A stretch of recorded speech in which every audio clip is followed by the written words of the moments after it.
nossa certeza é que Tu és santo, santo, santo, digno de glória, de louvor, de toda adoração. E nós, como Tua igreja, como Teu povo, nós Te adoramos e reconhecemos a Tua grandeza, Pai, reconhecemos a Tua soberania. E Deus, nós temos prazer em dizer que Tu és santo, por isso nós clamamos.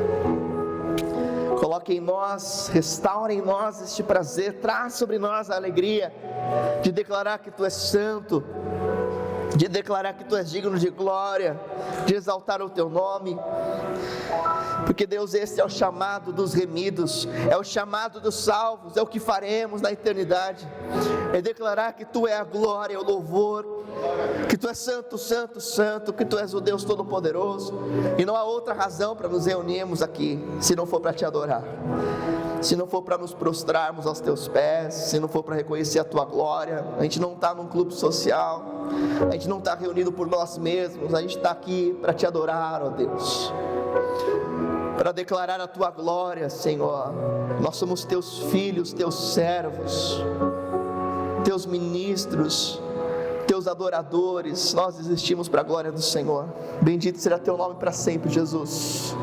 Obrigado pela Tua presença aqui entre nós. Continua, Deus, a receber a nossa adoração, o nosso louvor, toda a honra e toda a glória, Senhor.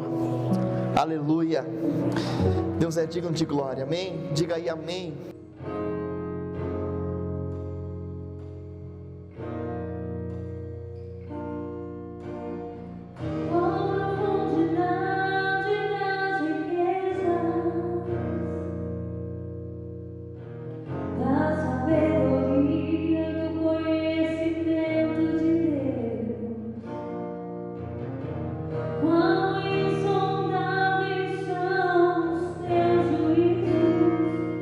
Quão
E o tema de hoje é marcas de uma passividade catastrófica. Marcas de uma passividade catastrófica.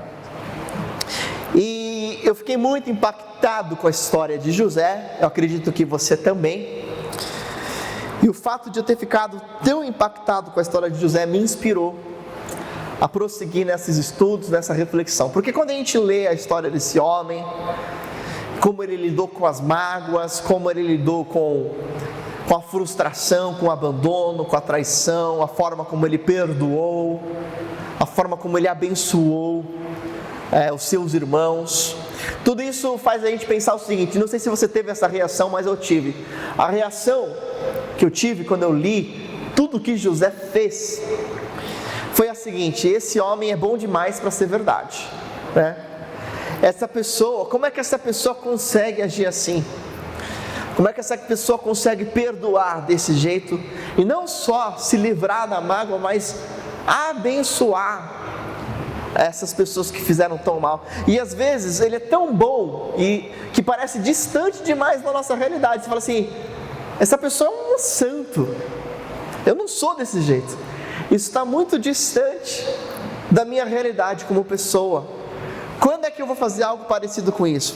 Ele parece bom demais para ser real. Mas se a palavra de Deus fez questão de nos descrever com tantos detalhes a vida e a história de José, é porque, assim como em outras biografias, existe um propósito.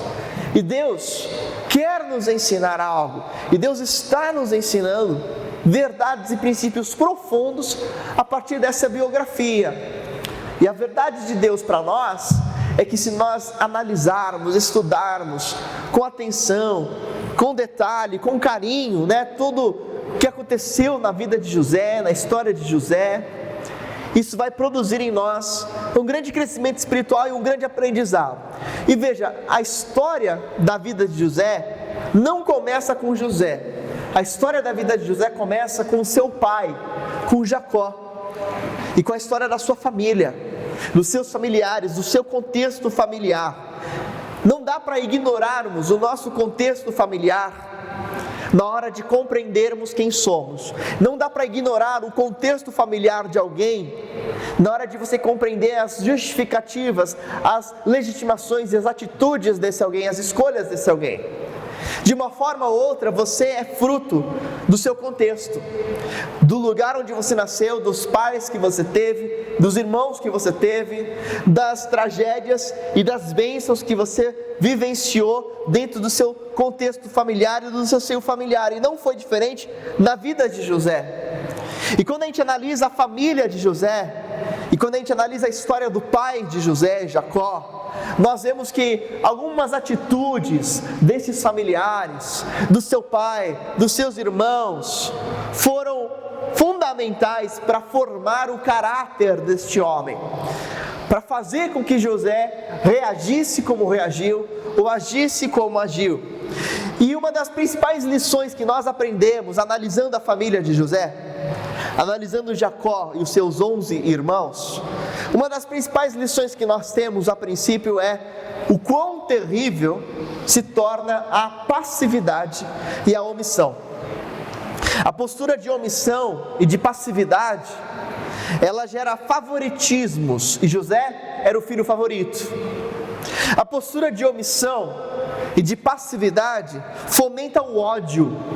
Os irmãos de José foram crescendo com o ódio sendo alimentado a cada dia.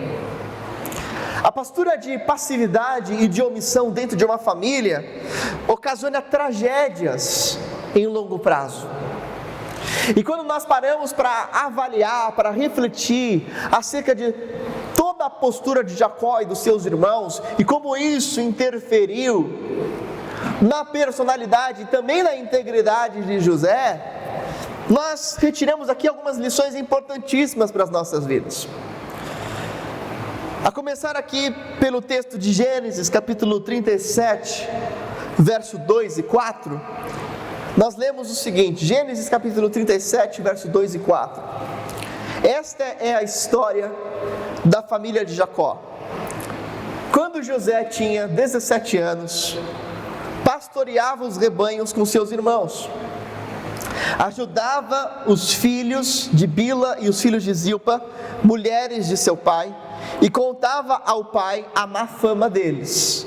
Olha lá, José tinha a responsabilidade de ser o X9, de ser o relator, né? Ele ia lá e falava tudo o que tinham feito de errado.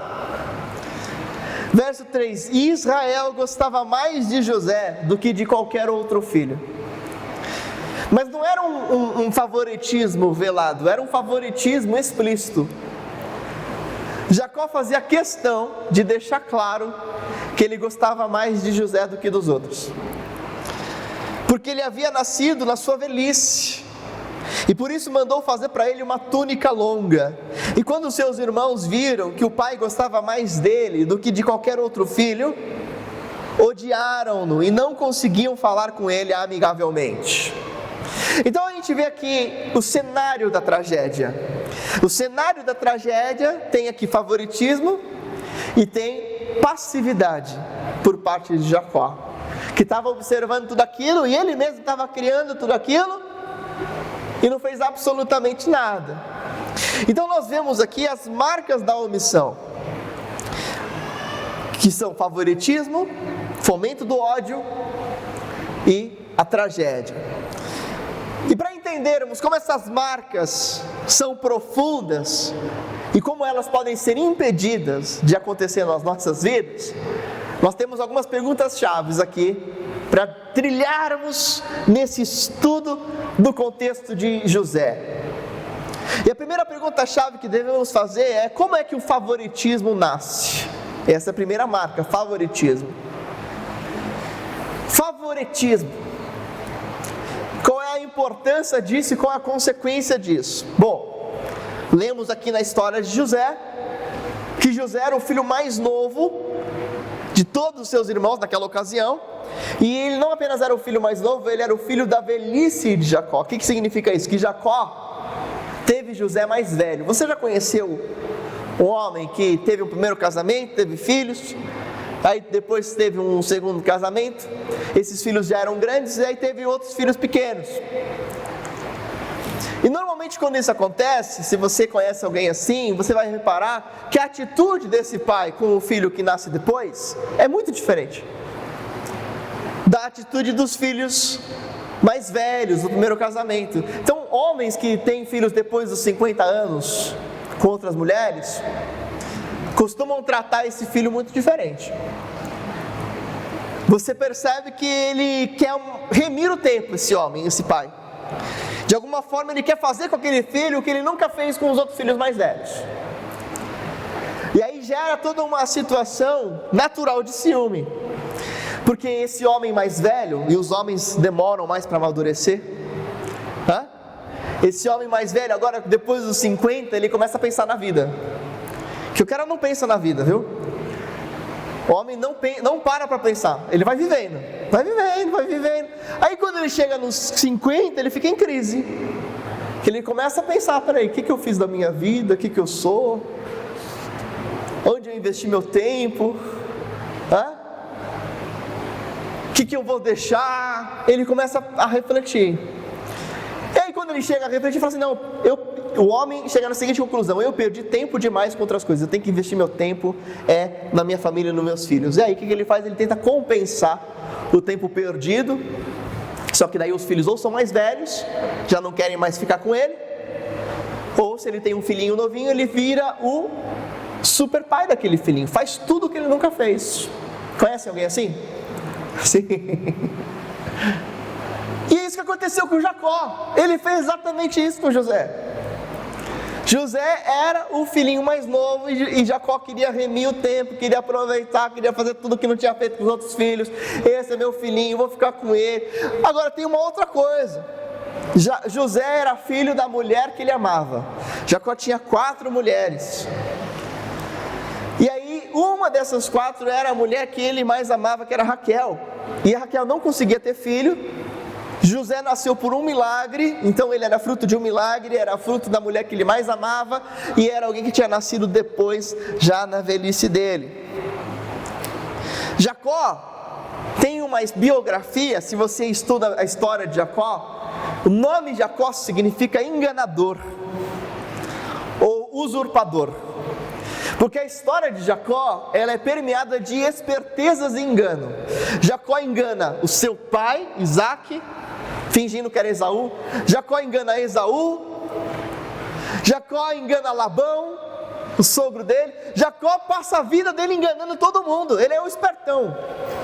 Então ele aprendeu como modo de vida que a forma dele sobreviver ou de conseguir as coisas era pela esperteza e pelo engano, e por isso ele tinha dentro de si alguns valores distorcidos. Então esse é o cenário inicial da família de José: um pai com valores da esperteza, do engano, que o favorecia, que tinha alguns valores distorcidos, né? E José era diferente dos seus outros irmãos, tanto em caráter como em atitude.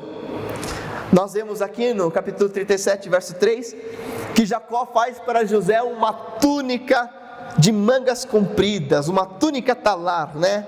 E estudando aqui a forma dessa túnica, você percebe que ela tinha não só mangas compridas, mas também ela ia até os tornozelos.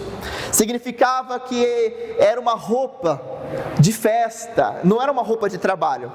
Os trabalhadores daquela época, eles usavam roupas bem leves e curtas, para ter os braços e as pernas soltas para poder trabalhar. Provavelmente eram essas as roupas que os irmãos de José usavam, porque eles tinham que ir para os campos trabalhar. Mas José não. José, o bonitão, ele usava uma roupa que era tipo um terno, que não era para você pegar no trabalho pesado, não era para você trabalhar. Em outras palavras, o que Jacó estava dizendo para José e para todos os irmãos era o seguinte: olha, todo mundo tem que trabalhar, menos José. José não, José vai ficar de boa, José não nasceu para isso, José vai ficar dispensado do trabalho. Agora você imagina toda essa situação, imagina que você nasce nessa família, né? E imagina também no caso de Jacó, que ele tinha 11 filhos problemáticos, que cresceram num contexto de 4 mulheres, 4 mães diferentes, que disputavam a atenção entre si, que tinham dentro de si esses valores de esperteza também, de engano, e de repente nasce um filho que é um pouco diferente dos outros, que dá menos trabalho, que é mais obediente, que não quer ficar te enganando toda hora. A atitude natural de um pai que tem muitos filhos difíceis e um filho que é bom, que é correto, a atitude natural e às vezes não pensada, é do favorecimento desse filho. Aliás, Kervin e Charles Swindoll, que pais passivos tendem a favorecer o filho mais fácil de criar. É difícil tratar com uma criança rebelde. Então imagina, tinha 12 crianças, 12 filhos, né? E um desses é um pouco mais dócil, mais bonzinho, não quer ficar te enganando. Naturalmente, esse pai vai dar mais atenção para o filho mais fácil de criar. A ideia é que o favoritismo nasce da falta de empenho e da trilha do caminho mais fácil. Por quê? Porque é mais fácil torcer para um em detrimento do outro do que lutar para que todos sejam iguais. Então olha, num mundo de contextos de pessoas diferentes, de pessoas difíceis de lidar, é mais fácil você conviver com a pessoa mais dócil, com a pessoa que é mais fácil de lidar. Só que o mundo ideal não é você dar mais atenção para o mais dócil. O mundo ideal é um lugar onde todos são dóceis. Só que isso é muito mais difícil. Lutar para que todos ajam da mesma forma, ou tenham os mesmos acessos, ou os mesmos valores, ou as mesmas oportunidades, é muito mais difícil do que você apenas favorecer aquilo que já é mais cômodo. E eu estava assistindo o Campeonato Mundial de Clubes, FIFA, semana passada, e aí você vê a discrepância que existe lá, né? Você tem lá um time que nem o Bayern de Munique. Eu fui pesquisar, se você colocar o valor de todos os jogadores, ele vale 829 milhões de euros. 829 milhões de euros é muito dinheiro. E esse foi o time campeão. E o outro time que estava competindo lá, o time egípcio, Al-Ahly, vale 25 milhões de euros. Significa 32 vezes menos. É mais fácil torcer para o Al-Ahly ou para o Bayern de Munique? O que vocês acham? Eu torci para o Bayern de Munique. Eu sou torcedor do Bayern, né? Desde criancinha. É fácil torcer para o time super campeão. É fácil torcer para o time que tem recurso. Para o time que ganha fácil. Ainda bem que o Palmeiras não jogou com ele. Já pensou o desastre? É fácil. É difícil torcer para o time que tem condições diferentes, tem recursos diferentes, tem menos dinheiro. A gente gosta de torcer para o menos favorito, mas é mais fácil torcer para o favorito. A ideia é que o caminho mais fácil tende a nos conduzir para o favoritismo e para situações desastrosas, porque o mundo ideal regularmente é trilhado por caminhos mais difíceis. E a lição que nos fica aqui é: escolha o caminho mais difícil, caso este aponte para uma prática sensata e mais justa. Não seja adepto do caminho mais fácil, se esse caminho mais fácil expressar algum tipo de favoritismo injusto, que é o que Jacó fez. Porque essa atitude de Jacó gerou desastres. Então a segunda marca do favoritismo, a segunda marca da omissão é o ódio, o fomento do ódio. E eu quero analisar com os irmãos como é que esse ódio se desenvolve e como é que esse ódio cresce. O ódio é algo que vai crescendo e piorando como se fosse uma bomba relógio. Ele tem um tempo, vai contando o tempo, tic-tac, tic-tac. Se você não desarma essa bomba, o ódio explode. A bomba explode. É por isso que o apóstolo Paulo escreve em Efésios capítulo 4, verso 26: quando vocês ficarem irados, não pequem, apaziguem a sua ira antes que o sol se ponha, ou não se ponha o sol sobre a vossa ira. O que Paulo quer dizer com isso? Não se ponha o sol sobre a vossa ira. Em outras palavras eliminem essa ira antes que fique tarde demais. Acabem com essa ira antes que ela continue no seu coração, porque a ira mantida e legitimada gera o ódio, e o ódio a longo prazo gera o desastre. O desastre pode ser previsto quando você percebe sinais de ódio e de ira não tratada. A triste realidade é que a consciência que alimenta o ódio, ela fica insensível para o outro, ela fica cauterizada, ou seja, existe agora o conceito de ódio legitimado. O que é o ódio legitimado? É quando você vê uma injustiça acontecendo e você fica tão nervoso com aquela injustiça, tão irritado com aquela injustiça, que você fica tão odioso quanto o outro que está odiando. Você vira um odiador igual, só que você tem o grande argumento de que seu ódio é legítimo, o do outro não. É isso que acontece na cultura de cancelamento na internet. Pessoas que são erradas são odiadas na mesma proporção que o erro delas.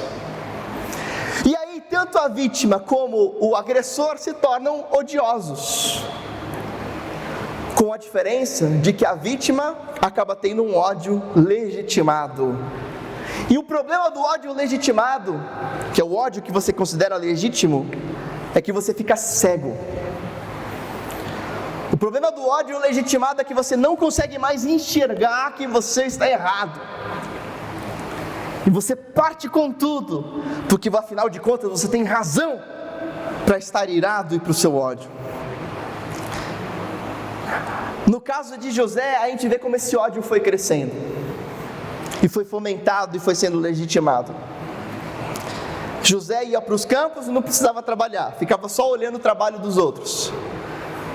José ainda era o encarregado de relatar para o pai tudo o que acontecia, tudo o que os irmãos faziam. O ódio foi crescendo, diz em Gênesis 37:4, a ponto de os irmãos não conseguirem falar com José uma só palavra pacífica.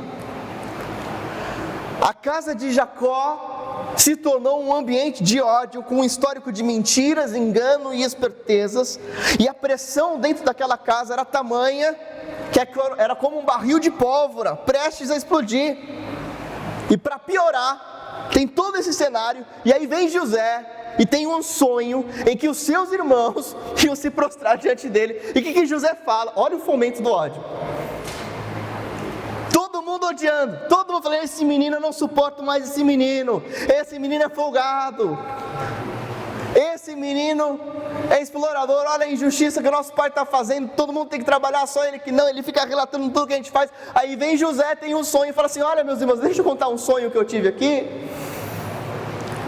Sabe o que eu sonhei? Eu sonhei que vocês iam todos se prostrar diante de mim. Eu sonhei que o sol, a lua e todas as estrelas se prostravam. Eram 11 estrelas. Aí os irmãos olhavam um para o outro assim e falavam: você está tirando, né? Você está muito folgado. Você está dizendo que você já é folgado, agora você está falando que a gente vai se prostrar diante de você, José. E você imagina então a bomba relógio que estava naquela casa, o fomento de tudo aquilo, né? Toda aquela situação. Qual que seria a sua reação? É fácil a gente falar assim: nossa, como esses irmãos foram cruéis, jogaram José, queriam matar José. Mas agora pensa que você está nessa casa, com um pai que não faz absolutamente nada. Quando José conta o sonho, Jacó, quando José conta o segundo sonho, Jacó fala assim: peraí, José, aí não, né? Aí já é demais, você está falando que eu e a sua mãe vamos nos prostrar, mas fica por aí, não acontece mais nada. Ele continua favorecendo José. Imagina que agora você está nessa casa, que você tem um irmãozinho que é folgado, que ainda fica contando que você vai se prostrar diante dele, e o seu pai não faz absolutamente nada. Como é que ia ser o seu sentimento? E você começa a pensar assim: peraí, esses irmãos, até que eles tinham certa razão de estar com raiva de José, até que existia aí uma legitimação disso. E quando a gente começa a parar para pensar, a gente vê que nenhum de nós estaria tão longe de sentir o que aqueles irmãos também sentiram. E eu vejo o quanto o fomento e a legitimação do ódio nos torna cegos, como experimentos sociais que acontecem hoje na TV brasileira, nos reality shows da nossa TV brasileira, né? Fica indiscutível para os espectadores que estão lá do lado de fora, né? Alguma reação, quanto uma reação é errada, quanto uma coisa está errada, mas para quem está no olho do furacão, aquilo é meio obscuro, fica questionável, porque ela está envolvida pessoalmente com o problema. A grande questão é, para quem está de fora do problema, a questão é muito clara. A coisa fica obscura quando você se sente envolvido pessoalmente pelo problema, e aí as coisas mudam de proporção, porque nenhum de nós tem a capacidade de julgar de forma incorreta enquanto estamos distantes. Mas se é você que está vivendo aquilo, você não consegue olhar de forma tão clara assim. E é o que acontece nos reality shows. Aí a gente vê de fora e fala assim: como assim, que absurdo essa pessoa? Mas a pessoa que está envolvida está vivendo outra coisa. Porque quando você se sente pessoalmente afetado por aquilo, você começa a criar mecanismos de legitimação do seu sentimento. E para os irmãos de José jogarem José no poço, para os irmãos de José tentarem planejar matar José, aquilo era legitimado, aquilo era legítimo. Para eles que estavam sofrendo aquilo todo dia, aquilo se tornou legítimo. O ódio se desenvolve em ambientes de legitimação em que nós nos sentimos envolvidos pessoalmente pelo problema. É quando uma injustiça vivida abre espaço para o fomento do ódio e acaba sendo legitimado e cauteriza a consciência. A gente vê que quando os irmãos jogam José no poço, eles estão com fome e vão comer pão, está escrito lá no texto bíblico. E depois que os irmãos jogaram José no poço, comeram pão. Você consegue imaginar isso? Você acabou de fazer uma crueldade com uma criança, um jovem, né? Aí você para assim, o que a gente vai fazer agora? Vamos comer um pãozinho aqui? Você fica imaginando, como é que esses caras fizeram isso? Acabaram de jogar um menino no poço, agora vão comer? Consciência nem pesou. A consciência não estava pesada, porque para eles aquilo era legítimo. Não legitime o seu ódio, mesmo que você sofra injustiças. Amém, irmãos? Estamos juntos aqui? Não legitime o seu ódio. Você não tem ódio legítimo, nenhum ódio é legítimo. Livre-se de ser um julgador na mesma proporção que os ofensores. E a terceira marca da passividade é o desastre. E como é que o desastre acontece? A consequência do desastre vem pelos anos de omissão e passividade. Quando a gente observa desastres como o que aconteceu no rompimento da barragem de Brumadinho, ou no rompimento de outras barragens, você vê que nada disso é algo repentino. Um desastre como esses nunca é algo que simplesmente aconteceu, inesperado. Desastres assim, nessas proporções, são resultados de anos de omissão, anos de fiscalizações maquiadas. Se você estudar, pesquisar a história desses desastres, você vai ver que os órgãos fiscalizadores fazem vista grossa. E anos de vista grossa vai gerar um grande desastre. O grande pecado, se tivesse proporção de pecado, aquele pecado que traz as piores consequências possíveis, nunca é resultado de um dia para o outro. É sempre algo que vai sendo fomentado, aumentado e esquecido. E foi Jacó, na verdade, quem preparou José para os acontecimentos que sobrevieram, com uma mistura de paternidade passiva e um ambiente familiar hostil, que resultou em consequências incontroláveis. Aliás, a história de Jacó e dos seus filhos já tinham outras tragédias familiares, consequências da passividade. Tem uma tragédia que é a filha de Jacó. Ele teve uma filha chamada Diná, e essa filha foi violentada. E aí os outros filhos de Jacó fizeram vingança contra toda a população masculina daquele clã, do príncipe que tinha violentado Diná. E a maior preocupação de Jacó não foi com a filha, foi como é que seria a relação dele com aquele povo. Jacó não se preocupa com a tragédia. Jacó se preocupa em como é que vai ser aqui as minhas relações internacionais com esse povo aqui. E depois, quando Raquel morreu no parto, diz o texto bíblico que o filho mais velho de Jacó, Rúben, manteve relações sexuais com a mãe de seus meios-irmãos, que se chamava Bila. Olha que loucura, incesto dentro de casa. E quando Jacó soube disso, o que ele fez? Fez nada. Fez nada. Você vê que essa tragédia não era a primeira que tinha acontecido naquela história, naquela biografia. Outras tragédias já tinham acontecido. E a postura de Jacó era sempre a mesma. Deixa que as coisas se resolvem sozinhas. Deixa isso para lá, vamos empurrar com a barriga. Uma postura de completa omissão. Obviamente que se você perseverar na omissão e na passividade, isso vai gerar uma grande tragédia. Na verdade, Jacó toma alguma atitude, mas quando ele toma alguma atitude, é só quando ele está bem idoso, prestes a morrer, que ele amaldiçoa Rúben.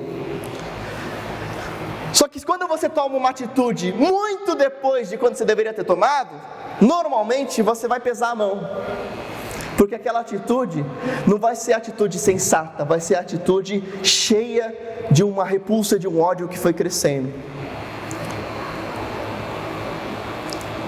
Nessa altura, depois de tudo isso, a barril de pólvora estava toda acesa, os irmãos planejavam um assassinato, mas diz o texto bíblico que Rúben fala assim: não vamos matar José não, vamos pegar a túnica dele, sujar de sangue de um bode e falar para o nosso pai que ele foi pego por uma fera.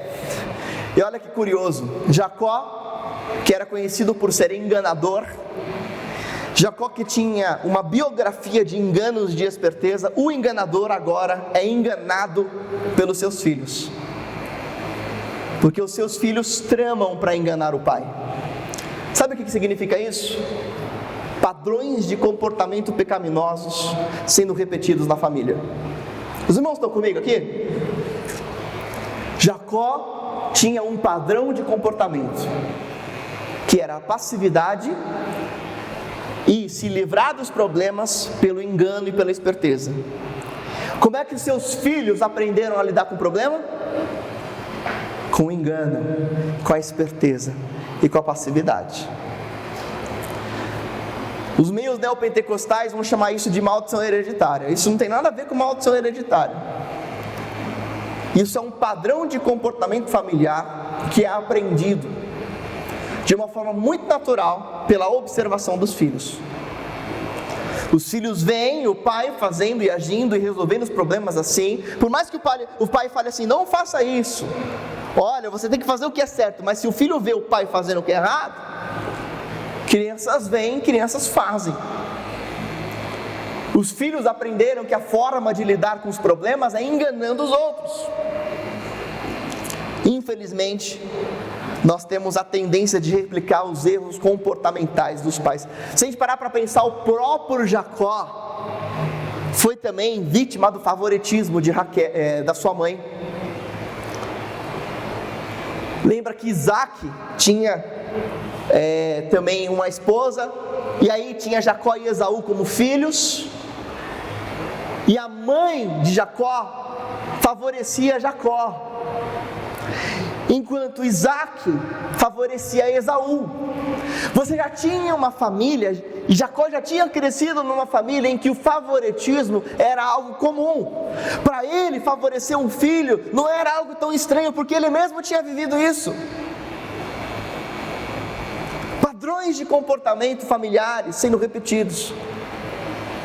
Só que esses padrões de comportamento eram completamente pecaminosos e geraram desastres. Infelizmente, existe uma tendência humana de replicar erros comportamentais dos pais. Mas a grande libertação de Cristo é sabermos que isso não é algo imutável e definitivo. Isso pode ser mudado. Amém? Você crê nisso? O padrão de comportamento pecaminoso dos seus pais é algo que pode ser rompido e quebrado na sua vida, em nome de Jesus Cristo. Você crê? Amém? E a prova disso é José. Porque José, movido pelo Espírito Santo, resolve romper com esses padrões. Talvez de forma forçosa, né? Porque ele foi expulso de uma forma violenta de casa. Mas ele optou por romper com tudo isso. José não prosseguiu no caminho do engano e da esperteza. José demonstra algum favoritismo pelo seu filho mais velho, mas depois Jacó inverte a situação. Jacó percebe o erro. Quando Jacó vai abençoar os filhos de José, Manassés e Efraim, José fala assim: pai, abençoa esse aqui, que esse aqui é o mais velho, esse aqui é o meu preferido. E o que Jacó faz? Fala: não vou fazer esse mesmo erro. Eu vou abençoar o mais novo primeiro. Diga aleluia, né? Porque José ousou romper com um padrão de comportamento pecaminoso. É possível, só que isso só é possível quando nós temos essa consciência que vem pelo Espírito Santo. Você consegue observar na sua vida alguns padrões de comportamento vindos da sua família? Sejam bons ou ruins, tem coisas boas, mas tem coisas que podem ser deixadas.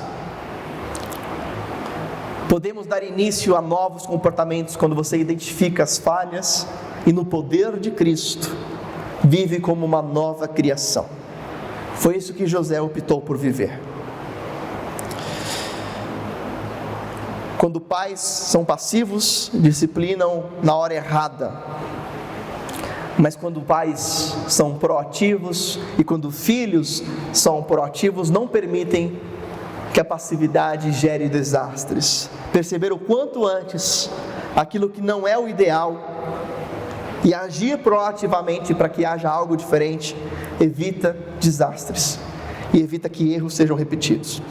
Então eu quero finalizar com 3 apontamentos finais para os irmãos. Primeiro, nenhum inimigo é mais sutil do que a passividade. A passividade é um inimigo sutil, que você não percebe, mas que alimenta a bomba relógio. A omissão deve ser combatida, amém? Combata a omissão e a passividade naquilo que é errado.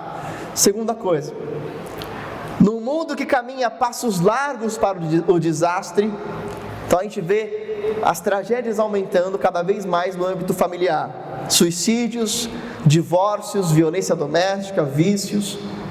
E está aumentando. A cada década esses números aumentam. Não é surpreendente que ao mesmo tempo em que esses números de desastres familiares aumentem, as crianças passem cada vez mais tempo no celular do que com seus pais. Em algumas últimas pesquisas destacaram que crianças passam em média 7 horas por dia no celular, mas apenas 5 minutos com o pai. Não dá para vencer isso, né? 7 horas contra 5 minutos. A grande influência, obviamente, não vai ser dos pais. Invista tempo de qualidade na sua família para perceber aonde estão as bombas relógio. Terceiro, corte hoje pela raiz padrões de comportamento familiares prejudiciais e pecaminosos. Construa um novo padrão a partir do seu próprio exemplo, amém? Em nome de Jesus, vamos viver como nova criação. Eu quero orar junto com os irmãos nesse momento. Pai, obrigado pela Tua palavra e porque o Senhor nos traz tantos alertas importantes nas Escrituras, alertas os quais nós suplicamos, nos ajude pelo poder do Teu Espírito Santo a não sermos passivos nem omissos. Em nome de Jesus, ajuda-nos a passar tempo de qualidade com a nossa família e perceber quais são as áreas que nós estamos pecando, aquilo que precisa ser diferente. Ajuda-nos a olharmos para nós mesmos e diante da Tua palavra e pela ação do Teu Espírito Santo percebermos padrões de comportamento que estão sendo repetidos por nós, mas que devem ser eliminados. Oramos em nome de Jesus para que o Senhor nos livre da legitimação de qualquer tipo de ódio, mesmo que nós nos sintamos injustiçados. Não há espaço para ódio em nossos corações. Senhor, em nome de Jesus, que sejamos pacificadores. O Senhor nos ensina: bem-aventurados os pacificadores. Senhor Jesus, nos faz aqueles que promovem a Tua paz, a paz de homens com o Senhor e a paz com os outros. Livra-nos de qualquer tipo de julgamento pecaminoso e precipitado, mas dá-nos sempre o Teu discernimento. Oramos em nome de Jesus Cristo, te pedindo perdão pelas vezes em que nós falhamos nessas áreas, e nos ajude a construir o Teu caráter em nós e em nossa família, em nome de Jesus, Pai, amém, amém. Você crê nisso?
agradecer a Deus.